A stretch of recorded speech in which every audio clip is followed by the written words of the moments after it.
Welcome back to RunThrough TV. It is Ben Sheppard here. Okay, let's meet today's guest. Her name is Imo Boddy. She has just become the youngest female to run from John O'Groats to Land's End.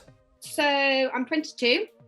I am based in London. I'm a personal trainer. Now running coach. Transferred into a running coach about a year ago. So yeah, running coach based in London. Just run from John O'Groats to Land's End. Run the length of the UK. First off, I wanted to find out what led Imo to this point. Like, why does she run? So I played sport all my life. I was always really sporty at school. Really enjoyed playing team sport. And then when I was 17, I left my school, went to a different school, and at the time I was playing kind of like competitive netball and gave it up. And I trained so hard and built up such a level of fitness that when I was in my last 2 years at school, I basically wanted to do something with the fitness that I'd built up and kind of like have a kind of leaving school kind of end of line challenge. So at the time I wanted to do a marathon, and because I was 17, I was too young to do a marathon. So I ended up doing my own marathon, unofficial marathon, a 10k swim, and then about a 30-mile bike ride, all in one. So my own version of an Ironman basically, all around Lake Windermere. That was the first challenge. And then kind of post that, I kind of 5 years ago, I'd say the knowledge about training and nutrition wasn't as big as the knowledge now. And I think for me, I kind of developed quite an unhealthy relationship with exercise, eating, and kind of balancing it all. So didn't go to university, became a personal trainer. And then ever since I've kind of been running, but also doing other things. And then about 2 years ago when I moved to London, that was when I first did full on just running. And obviously I do strength training to complement the running, but other than that, my sole focus is running. And on to the obvious, I suppose. Why something as extreme as John O'Groats to Land's End? So I've always loved running. I love running. I'm a runner. I did 7 marathons in 7 days last year, which was kind of like the first kind of challenge as such. And I loved it. And to be honest, I didn't find it that hard. And after that, I was like, 7 marathons in 7 days was more of a fast marathon in 7 days. Whereas I wanted to do something that was going to kind of push me past my limits. Push past my limits basically. And when I found out joggle, I'd be a world record holder if I did joggle. Made sense to basically do joggle to get a world record as well at the same time. With something as big as this, look, there comes a lot of logistical planning, doesn't there? So how long was the period of time between inception and actually standing at the start line, touching that world famous sign? September to June, so not even a year. So I did my 7-7, finished on the 1st of May last year, gave myself a few months off. And then I had a running coach at the time called Ben Parker, who is the co-founder of Runner Coach. And I spoke to him and I was like, do you think I'll be capable of doing John O'Groats to Land's End? And then kind of went for logistical things, work-wise, kind of how I balance work with training. And he was like, yeah, if you give it your all, then yes. So that's what I did. From September, we had our initial conversation. I upped my training. Since then, actually transferred to a different coach because he was so busy with runner. September till June the 19th, basically, was the main focus.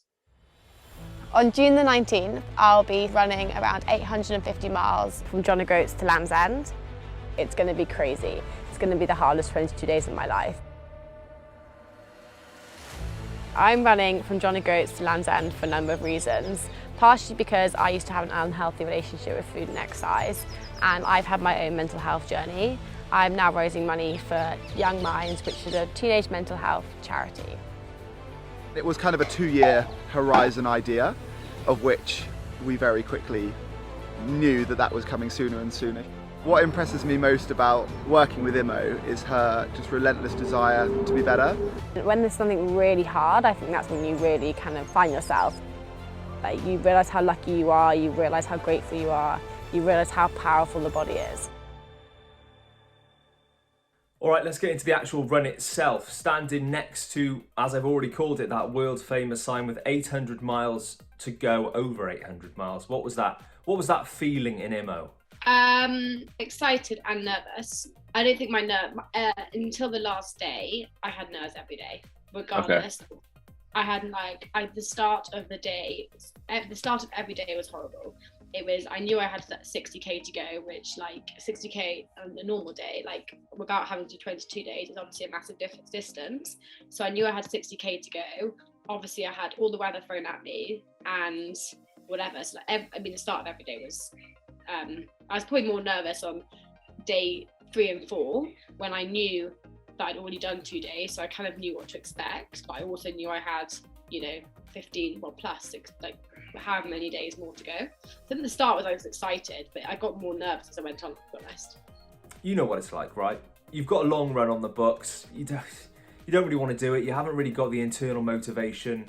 But with a challenge like this, Imo didn't really have a choice. So how did she kind of motivate herself day to day to get the distance done? I tried not to think about it too much. I did try and take day by day. We did, so our checkpoints were every 10 kilometers. So every 10 kilometers we have a checkpoint. So I'd be so the first 10k of every day was horrible. My knees would be aching, well, they'd be jarring, there'd be agony, whatever. I had aches and pains all over for the first 10k. And then after the first 10k, they did usually kind of start to ease off. So the first 10k was horrible. And then throughout that, I just break it down into 10k. It'd be I've got 10k to do, have a checkpoint, have a rest, have a refuel, go again. And I think that's just literally how we broke it down. I just saw checkpoints the whole time, and it actually made it so much easier. So yeah, and then when I had if I had a 5k, I'd be I've got 10k to go, get 5k into it, and then I'd be I've got a park run to do, everyone can do a park run, and kind of break it up like that. What a challenge. And on to the highlights.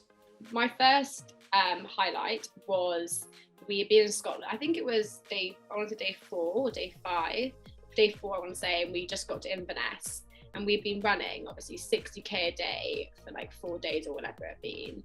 And I felt as though I was getting nowhere. I hadn't seen anything, or we hadn't seen anyone really. In fact, we hadn't seen anyone apart from kind of the crew. And obviously the odd local, but nothing was really going on. And then we hit Inverness, and going over the bridge in Inverness was just the biggest feeling. We'd hit our first city, we were getting somewhere. So I'd say that's probably obviously the finish was incredible, but I think, and obviously I had good days, but I generally think that was just the biggest highlight. The first day I was okay, I'm going somewhere. And she really was going somewhere, to the other end of the country, in fact. So those last 10 kilometers then, when she'd covered all of that mileage, all of those kilometers, what was that feeling when she really knew that she was going to finish? I actually didn't realise, bizarrely, that my sister was going to come surprise me. So we got to 10k out, and everyone was Imo, because on the last day I obviously picked up the pace, felt good, not wanted to get it done, but I felt good, I was on the high, so it was running naturally faster. And everyone was Imo, you need to slow down. Obviously they weren't going to tell me why. And they were you need to check the bike, blah, blah, blah. So it was all quite hectic the last 10k. And then we got to about 5k out, and I actually had quite a lot of support runners, but I was quite silent. We have the song called Proud, which has been the song of the challenge. And I was to Chris, I was we've got to play Proud on repeat. So for the last 5 minutes we had Proud on repeat.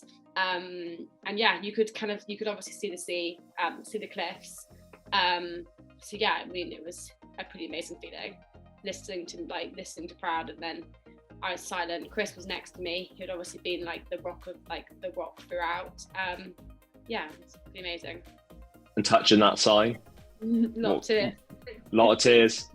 Yeah, I can imagine there was a lot of tears. Big shout out to Imo. If you want to hear our full conversation, you can do that by heading to the link in this description. We had about a 20-25 minute conversation, lots more chat around the event as well, so do go and check that out. Make sure you subscribe to RunThrough TV and do like this video for us as well. I'll catch you again soon.